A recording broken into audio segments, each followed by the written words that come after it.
नमस्कार। आज हमें हमारे सीनियर वैद्य अमित विश्वास सर ने जो है अक्षी तर्पण का जो है प्रैक्टिकल करवाया था और उसी से रिलेटेड जो है ये वीडियो रहेगी। इसमें जो है पूरा प्रोसीजर कैसे कैसे किया जाता है, क्या क्या सावधानी रखी जाती है के बारे में मैं आपको बताऊंगा। ठीक है, तो बेसिकली अक्षी तर्पण जो है ये दो शब्दों से मिलकर बना है। पहला अक्षी, दूसरा है तर्पण। अक्षी का अर्थ होता है आंखें और तर्पण का मतलब होता है कि उनको पोषण प्रदान करना, उनको तृप्त करना। अक्षी तर्पण क्या क्यों जाता है, सबसे पहला प्रश्न ये उठता है। अक्षी तर्पण एक नेत्रों के चिकित्सा विधि है। जो नेत्र रोग होते हैं उनको शांत करने के लिए, उनके शमन के लिए जो है अक्षी तर्पण किया जाता है। नेत्रों के विकार जितने भी हैं उनमें जो है ये एक बहुत ही लाभदायक प्रोसीजर है, इसे किया जाता है। नेत्रों को इससे पोषण प्राप्त होता है और आराम मिलता है। किस किस केस में हम इसको बेसिकली करते हैं, तो सबसे पहले जब नेत्रों को थकान हो जाती है, भाई मान लो आप पूरी रात फ़ोन चला रहे थे, ठीक है, तो पूरी रात जगे और फ़ोन चला रहे थे, वायु बढ़ी और इसके अलावा जो है सुबह को आपको आंखों में इरिटेशन होगी, तो उस केस में दूसरा जो है आपकी ड्राई आइस में, तीसरा आपको रेटाइनल रिलेटेड कोई भी प्रॉब्लम है, उसके बाद जो है चश्मा हटाने के लिए कुछ लोग हैं जिनको 1 नंबर 2 नंबर का चश्मा लगा हुआ रहता है, तो उनको जो है हटाने के लिए भी जो है चश्मे को हटाने के लिए इस प्रोसीजर को फॉलो किया जाता है। और इसके अलावा कंजक्टिवाइटिस जो है उसमें भी इसका यूज़ किया जाता है।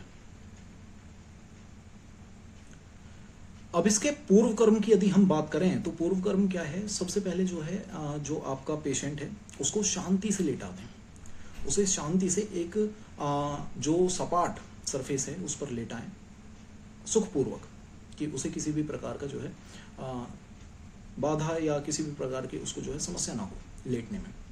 सुखपूर्वक जब वह लेट जाए तो उसके बाद क्या है, उसके चेहरे को, क्योंकि ये एक लोकल एरिया में किया जाएगा, तो जो लोकल एरिया यहाँ का इसको जो है अच्छे से साफ कर लें, साफ पानी से इसको साफ कर लें पूरे को। उसके बाद क्या है, जो उड़द की दाल होती है, उड़द की दाल को पीस के जो है आटा बनाया जाता है, उससे जो है वर्तिका बनाई जाती है। मतलब कि वर्तिका मतलब लोई, जैसे आटे की लोई बनाई जाती है रोटी बनाने के लिए, तो वो जो लोई होती है उस टाइप से जो है उड़द की दाल की लोई बनाई जाती है, वर्तिका बनाई जाती है। और उस वर्तिका को जो है आंखों के चारों तरफ जो है लगा दिया जाता है। उसका साइज बेसिकली 2 अंगुल रखा जाता है, 2 अंगुल रखा जाता है। और बेसिकली दूसरे यदि आप तरीके से बात करें तो कम से कम इतना रखा जाता है कि नेत्र जो है उसमें डूब जाएं। बेसिकली ध्यान ये रखा जाता है कि उसका जो ऊंचाई है वो कम से कम इतनी हो कि उसमें जो है जब आप घृत डालें तो नेत्र जो हैं डूबे रहें। इसी में जो एक इम्पोर्टेंट पॉइंट है वो ये है कि अक्षी तर्पण प्रोसीजर में कभी भी तेल का प्रयोग नहीं किया जाता। अक्षी तर्पण प्रोसीजर में हमेशा घृत का प्रयोग किया जाता है, या तो गौघृत होगा, अन्यथा मूर्छित करने के बाद जो है किसी द्रव्य से जो है सिद्ध किया हुआ तेल प्रयोग में किया जाएगा, जैसे कि त्रिफला घृत हो गया, महात्रिफला घृत हो गया आदि। इसके बाद क्या है, प्रधान कर्म पे हम आते हैं। उसको जो है आराम से लिटा दो, लिटाने के बाद आपने लोई जो वर्तिका है वो लगा दी। उड़द की दाल की हम क्यों यूज़ कर रहे हैं, उड़द की दाल की वर्तिका बनाने के लिए इसलिए बेसिकली कहा गया है कि भाई जो उड़द की दाल है वो थोड़ी सी जो है टाइम के साथ ही जो है थोड़ी हार्ड हो जाती है। वो एक अच्छी जो है दीवार यहाँ पे जो है बना देगी, ठीक है, एक अच्छी बाउंड्री बना देगी जिससे जो है तेल लीक ना करे और जो है थोड़ा सही से जो है ये प्रोसीजर जो है कंप्लीट हो जाए।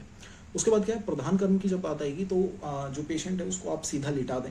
लिटाने के बाद जो है उसकी आंखों पे जो है एक रुई का फोआ लें, रुई का फोआ लेके उसमें जो है महात्रिफला घृत या त्रिफला घृत या फिर गौघृत जो है डाल के उसे को अच्छे से डुबो लें। वो उसको सोक कर लेगा। सोक करने के बाद जो है उसको अपने इसमें रख कर ऐसे बंद कर कर इस अंगूठे से जो आपकी घृत की धारा है वो बहे और वो जो है आप आंखों में डालेंगे। वो भी कब, जब पेशेंट की आंखें बंद होंगी, पेशेंट की आंखें बंद होंगी, ठीक है, तब आप डालेंगे।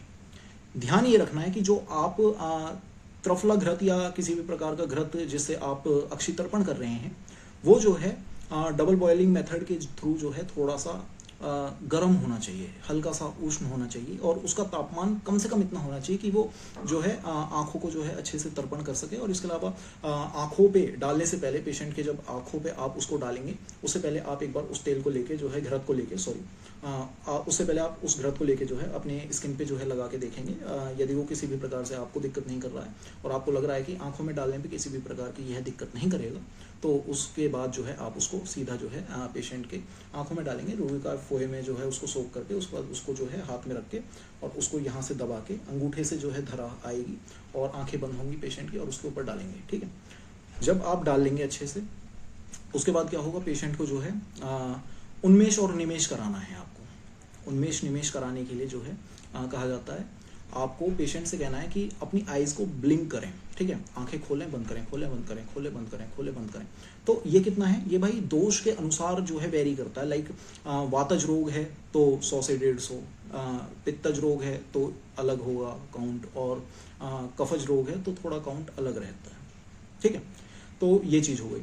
उसके बाद क्या, बेसिकली प्रोसीजर लगभग 5 से 30 मिनट के आसपास जो है रहता है। आराम से किया जाता है, आराम से जो है आँख खोले आराम से बंद करें, आँख खोले आराम से बंद करें। ये नहीं कि आप जल्दबाजी कर रहे हैं इस प्रोसीजर को करते हुए, तो वो चीज़ आपको नहीं करनी है, थोड़ा सा उससे बचना है। उसके बाद जो है अपना आराम से पश्चात क्रम में क्या है जो आपको ध्यान रखना है कि भाई रुई के फोए से आपने डाला था ना घृत आँखों में, तो अब उसी रुई के फोए से जो है आप उसको जो है कलेक्ट करेंगे, कलेक्ट करके जो है वापस एक बर्तन में जो है भर लेंगे।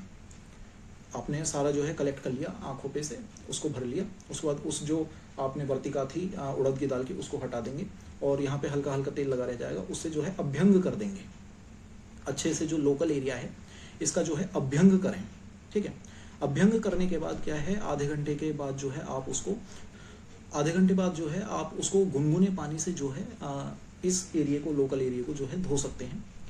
थोड़ा सा ध्यान ये देना है कि जिस पेशेंट पे ये किया जाए वो तेज रोशनी में ना जाए, और इसके अलावा मोबाइल वगैरह से थोड़ा बचे यूज़ करने से। लगभग 1 याम या कह सकते हैं 2 से 3 घंटे के आसपास।